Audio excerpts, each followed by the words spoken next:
All right, I'm your South Florida lawyer, Patrick McGeehan, and I am your best friend at your worst time. We're off to a divorce mediation today. In Florida, for family law cases, you have to go to mediation before you can get access to the trial court.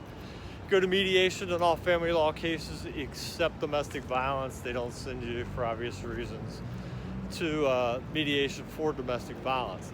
There is, like today, times when you can have a divorce mediation where there is a domestic violence injunction in place, and in that case you need a special order from the court to allow mediation to go forward with the domestic violence injunction. That being said, there's two types of mediation. There's private mediation and there's courthouse mediation. Today we're doing private mediation with a private mediator that me and the opposing counsel have selected that we think can resolve the case with us.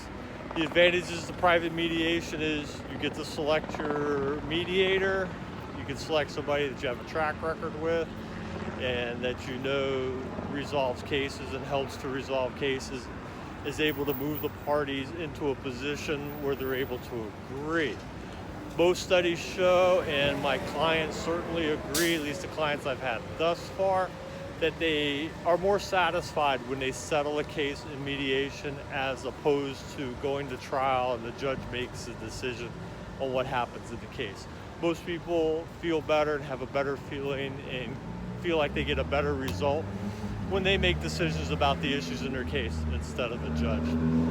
There's two types of mediation. There's courthouse mediation, like I said, and the private mediation. In courthouse mediation, that's for parties that have a combined income under $100,000.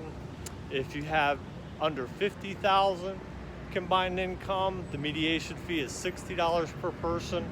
Between $50 and $100 is $120 per person.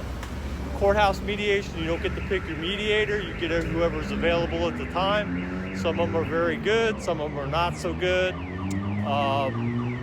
If you're in the income bracket between $50 and $100,000 and you're paying $120 per person or $240 per hour, it certainly makes a lot more sense to go to private mediation because I think you'll get a better result and you're more likely to get your case resolved, although some of the mediators at the courthouse are very, very good. So that's mediation, when and where it happens, how it happens. If you have any questions, make sure you ask. I'm your South Florida lawyer, Patrick McGeehan. I am your best friend at your worst time, and I get the lawyer in paradise, the life of a Miami lawyer. I love it.